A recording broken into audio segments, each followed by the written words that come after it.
역사쌤입니다. 만주벌판 달려라 빠빠빠빠빠. 이거 누구죠? 들어보셨죠? 오늘 주인공이 이 사람입니다. 만주벌판 달려라 빠빠빠빠빠. 지난번에 고구려에서 공부할 때는 작은 나라에서 출발해서 어느 정도 기틀이 마련할 때까지를 공부했었는데요. 그 와중에도 영토도 확장하기도 했지만 어느 정도 위기도 있고 그랬잖아요. 그런데 그 위기를 극복하고 국가의 기틀을 다시 재정비한 왕이 있었죠. 그렇죠. 소수림 왕이었죠. 그 왕 뒤에 드디어 만주벌판 달려라 빠빠빠빠빠 이 왕이 나옵니다. 제목을 한번 보실까요? 고구려가 동북아시아의 강자로 성장하다. 이제 강자란 말이 나왔어요. 강자. 자, 동북아시아 하면 한국, 중국, 일본 이렇게 있죠. 중국이 가장 지금 큰데 중국을 제치고 강자가 됐을까? 뭐 그런 뜻은 아닌데 어쨌든 중국에 견줄 수 있을 만큼, 중국이 함부로 못할 만큼 강자로 성장했다. 그런 얘기가 되겠습니다. 지금 말할 그 왕은 바로 광개토대왕인데요. 이 광개토대왕은 소수림 왕의 조카였습니다. 그러니까 소수림 왕이 광개토대왕의 큰아빠, 소수림 왕이 죽고 그 동생이었던 고국 양왕이라는 광개토대왕의 아버지가 왕이 오릅니다. 그 고국 양왕이 죽고 나서 왕이 오른 사람이 바로 당시 이름이 담덕이라고 하는 태자였는데요. 이 담덕이었던 광개토대왕입니다. 유의사항이 하나 있습니다. 뭐냐면 그냥 만주벌판 달려라 광개토대왕인데 일단 만주벌판 달리려면 영토를 넓히려면 주변이 어때야 됐을까요? 당시 동북아 국제 정세가 어땠는지 살펴봐야 알아가는 데 의미가 있는 것이겠죠. 주변의 강대국들 중에 고구려가 접해야 됐던 강대국이 어디 나라에 있었을까요? 일단 중국. 할아버지를 활로 쏴서 죽인 나라가 어디예요? 원통해. 자, 그 왕은 바로 고국 원왕이었고 나라는 백제 근초고왕식이었죠. 자, 그러니까 뿌리는 같을지 몰라도 근초고왕의 공격으로 인해서 고국 원왕이 죽었으니까 원수예요. 북쪽과 남쪽, 위아래, 위아래, 위아래, 위아래 이렇게 적들이 있단 말이에요. 중국도 전년 이 나라가 고국 원왕 때 수도를 침범을 하고 거기에 있던 훈조 왕들의 무덤을 털었단 말이에요. 자, 그러니까 위아래, 위아래 다 원수들이 있다는 거죠. 근데 그때는 못했는데 왜 이때는 가능했냐? 일단 소수림 왕의 기틀을 마련이 있었고요. 그 다음에 동북아 국제정세에 변화가 생겼기 때문입니다. 한번 살펴보겠습니다. 자, 학습 목표입니다. 광개토 대왕과 장수왕의 영토 확장 정책을 정리할 수 있고요. 고구려가 동북아시아의 강대국으로 성장했음을 설명할 수 있답니다. 그러니까 영토만 넓은 강대국이 아니겠죠. 어떠한 외교적, 국제 정치적 위치가 마련이 됐다는 얘기입니다. 그러니까 잘 보시기 바랍니다. 일단 배경입니다. 중국을 공격하기 위해서는 적어도 중국까지는 아니더라도 요동과 만주 지역을 점령을 하기 위해서는 중국의 힘이 약했어야만 했는데 이 당시 중국은 분열기였습니다. 통일이 되지 않은 분열기였어요. 그러니까 자기들끼리 싸우기 바쁘고 동북아시아나 중국 북쪽이나 중국 서쪽이나 중국 남쪽이나 이렇게 간섭할 수 있는 그런 시기가 아니었던 거예요. 자, 이때를 활용을 합니다. 아까 말씀드렸죠. 광개토대왕이 영토를 확장하기 위해서 가야 될 부분이 위아래, 위아래, 북쪽과 남쪽이었다고요. 북쪽부터 보시겠습니다. 밑에 있지만 만주의 남부 지역을 차지했습니다. 그러니까 만주 지역의 일부를 차지한 시대였고 그리고 동쪽으로 가서 동부여와 숙신을 정벌하게 됐습니다. 이따가 지도 보여드릴게요. 여기는 적혀있지 않지만 아까 말씀드렸던 또 전연을 발음 조심해야 돼요. 전연. 자, 전연을 공격해서 요동 지역까지 영토를 늘린 것도 있습니다. 자, 그리고 이제 남쪽으로 가야죠. 위아래, 위아래, 아래쪽. 그래서 이제 백제를 공격하게 되는데 이 백제 한강 이북 지역까지 차지하게 됩니다. 이때 당시에는 백제가 한강 지역의 수도를 두고 있었기 때문에 바로 위까지 올라온 거죠. 그러니까 압박을 해댄 거예요. 이북 지역까지 차지하고 백제의 항복을 받아내게 됩니다. 자, 그러니까 이제 북쪽과 남쪽으로 위아래, 위아래 쪽으로 다 원수를 갚은 셈이 되잖아요. 당시에 동북아시아의 정세를 활용해서 북쪽의 전연과 남쪽의 백제를 공격했던 것이 바로 광개토대왕이었습니다. 지도를 한번 살펴볼게요. 고구려 당시 주변 지역에는 전연 제국, 전연, 이거 크죠? 이 요동 지역이 있었단 말이에요. 백제, 그리고 북부여, 숙신, 동부여. 아까 말했던 숙신과 동부여예요. 이런 지역이 있었고요. 그리고 아까 말씀을 안 드렸는데 신라가 백제와 가야와 일본 제국이라 말하면 안 되는데 이거 잘못 적었네. 외와 외입니다. 외 그리고 백제와 가야의 공격을 받았는데 신라가 헬프 미, SOS 헬프 미 도와달라고 한 거예요. 그래서 고구려가 당시 탁 카리스마 있게 그냥 보병 1, 2만 이렇게 보내준 것도 아니고 기병 5만 명을 보내줬다는 거. 5만 명. 이게 진짜 쉬운 일이 아닙니다. 그냥 보병은 걸어가면 되잖아요. 근데 기마병은 뭐예요? 말이 5만 필이 있어야 되는 거예요. 그걸 보내줘서 얘들 때려잡은 거야. 덕분에 가야는 분열됐고요. 초상하긴 한데 광개토대왕이고요. 자, 이제 더 확실하게 보여드리기 위해서는 이 장면을 보시는 게 좋겠습니다. 후연, 거란. 그러니까 이제 후연이 나오는데 전에 있었던 연나라, 그리고 두 번째 나왔던 연나라가 후연입니다. 그래서 후연이라고도 말할 수 있어요.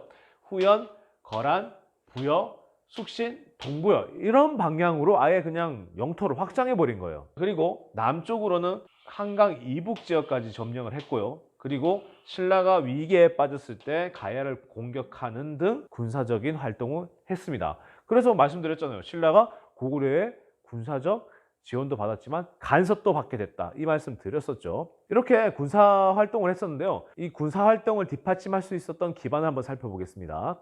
이렇게 벽화에 보면 철갑기병이라고 딱 그려져 있는데요. 아예 그냥 중무장을 한 거예요. 철로. 이 만주 지역에는 철이 정말 잘 나왔거든요. 많이 생산된 철을 바탕으로 해서 사람만 갑옷을 쫙 입는 게 아니고 말한테도 철갑옷을 입혀버립니다. 이건 그냥 지나가면 탱크인 거예요. 탱크.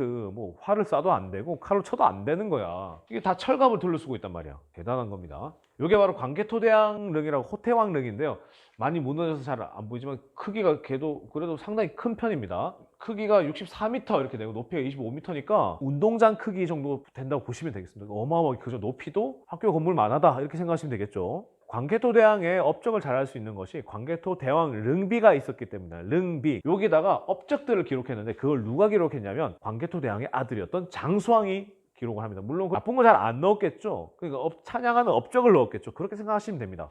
기록은 주관적인 것이니까요. 역사가 무엇이냐고 공부할 때 그 얘기 했었잖아요. 기록은 주관적인 것이다. 그래서 고구려의 자부심이 나타나고 여기에 연호가 딱 나옵니다. 영락이라고 하는 연호가 나오는데 이 연호를 잘 기억해 두세요. 이 연호라는 것은 그 해의 이름입니다. 지금 우리도 연호를 쓰고 있어요. 2020년이라는 연호를 쓰고 있어요. 근데 이 당시에 때는 동북아시아에서는 이 연호를 쓰기 위해서는 누구만 쓸 수 있냐면 중국 황제만 쓸 수 있습니다. 그래서 그걸 주변 나라들한테 전해주는 거거든요. 근데 고구려가 영락이라는 연호를 썼다? 그리고 태왕, 성왕이라는 호칭을 썼다? 이거는 황제급이라는 얘기예요. 그러니까 고구려가 나름대로 중국과 차별되는 독자적인 세계관을 가지고 있었다는 거죠. 동북아에서 강자로 성장하는 면모를 이걸 통해서도 볼 수가 있는 것이죠. 크기가 일단 보여드릴게요. 발견됐을 때인데요. 실제로 이제 크기 사람이 성인 남자 이만하다면 이거 엄청 커요. 크기가 6.9m입니다. 어마어마하게 큰 거예요. 여기 2층 교실에서 꼭다리가 보이겠네. 자, 이제 그 아들인 장수왕으로 한번 가보겠습니다. 장수왕은 이름 그대로 오래 산 왕이에요. 90년살이 넘도록 오래 산 왕인데 이분은 북진으로 간 게 아니고 남진을 합니다. 위아래, 위아래 쪽에서는 아래로 남쪽으로. 남쪽이면 주타켓이 어디겠어요? 백제인 겁니다. 백제. 근데 북쪽으로 갈 수 없었던 이유가 있어요. 북쪽 중국이 통일을 해버려요. 그러니까 중국을 건드리기가 쉽지가 않아졌어요. 중국의 남북저와 각각 교류하면서 중국과 외교적 안정을 추구합니다. 그러니까 북중국이 통일을 하니까 이제 전쟁보다는 외교를 하게 된 거죠. 그 와중에 427년에 평양으로 천도합니다. 쌤이 이거 참 기억하고 있어요. 이거 왜 기억하냐? 쌤이 고등학교 때, 제가 고등학교일 리가 없잖아요. 제가 고등학교를 다닐 때 통학할 때 버스를 탔거든요.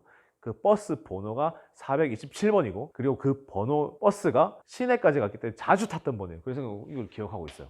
당시 수도가 국내성이었는데 이 국내성은 아까 지도 봤었죠? 딱 압록강 유역에 있었던 한반도로 보면 북쪽에 있는 지역입니다. 근데 평양은 그보다 남쪽에 있어요. 그리고 평양 하면 딱 떠오르는 게 고조선의 옛날 수도였어요. 그 이후에 한 9년의 중심이었던 낭랑도 그 지역에 있었고 대동강은 딱 넓은 평야지대입니다. 이거 한번 생각해 보시면 돼요. 고조선부터 여러 나라가 있었던 문화의 중심지 그리고 대동강이 흐르는 평야의 생산력이 풍부한 지역. 남쪽으로 수도를 옮긴다? 그러면 남쪽으로 세력을 확장하겠다 이런 의미가 있고 천도를 한다, 수도를 옮긴다 이 말은 당시 국내성에 오래 있었기 때문에 300~400년 있었기 때문에 그 지역에 자리 잡고 있었던 귀족 세력들이 있었단 말이에요. 이 사람들의 세력을 약화시키고 새로운 지역으로 천도를 하는 겁니다. 그리고 이제 평양으로 가니까 고조선 이래에 문화가 발달한 지역이고 아까 말씀드렸던 것처럼 물산이 풍부했기 때문에 그리고 대동강을 따라서 바다로 진출이 유리했기 때문에 굉장히 좋은 지역이었다고 보겠죠. 결과적으로 아까 말씀드린 것처럼 국내선 기반의 귀족 세력들이 약화가 되고 반대돈 애들은 그냥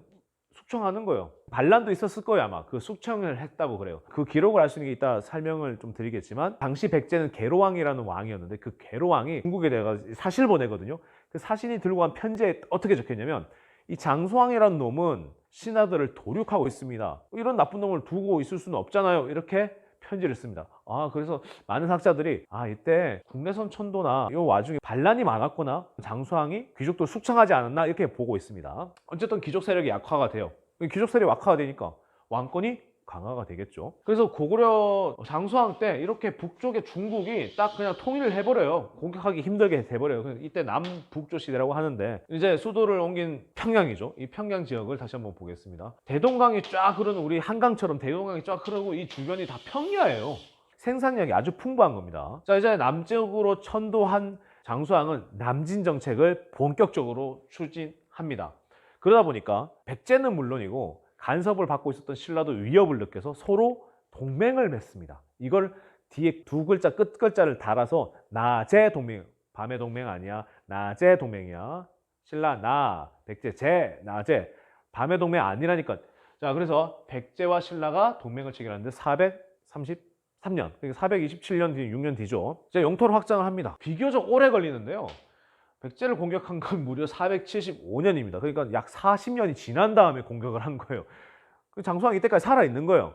이 와중에 왜 이렇게 빨리 공격을 못했을까? 학자들이 생각을 해본 결과, 이때 아마 반란도 많이 일어나고 귀족 세력하고 장수왕이 막 서로 갈등을 겪지 않았을까라고 봅니다. 어쨌든 백제를 공격하는데요.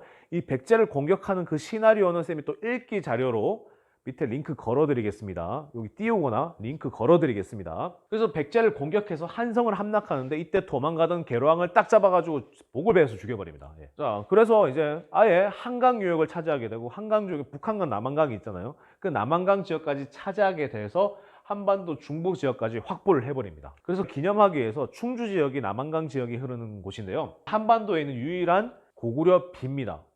고구려 비 아까 있었잖아요. 광개토 대왕릉비. 그거 압록강 북쪽 지역에 있어요. 지금 현재 중국 지역에 있어요. 그래서 당시 고구려 영토를 확인할 수 있고, 이 비석의 내용을 보니까 아예 그냥 남쪽의 백제하고 신라를 아주 낮잡아보고 중국 말고도 자기들만의 독자적인 세계관을, 천하관을 가지고 있다는 것을 확인할 수 있었습니다.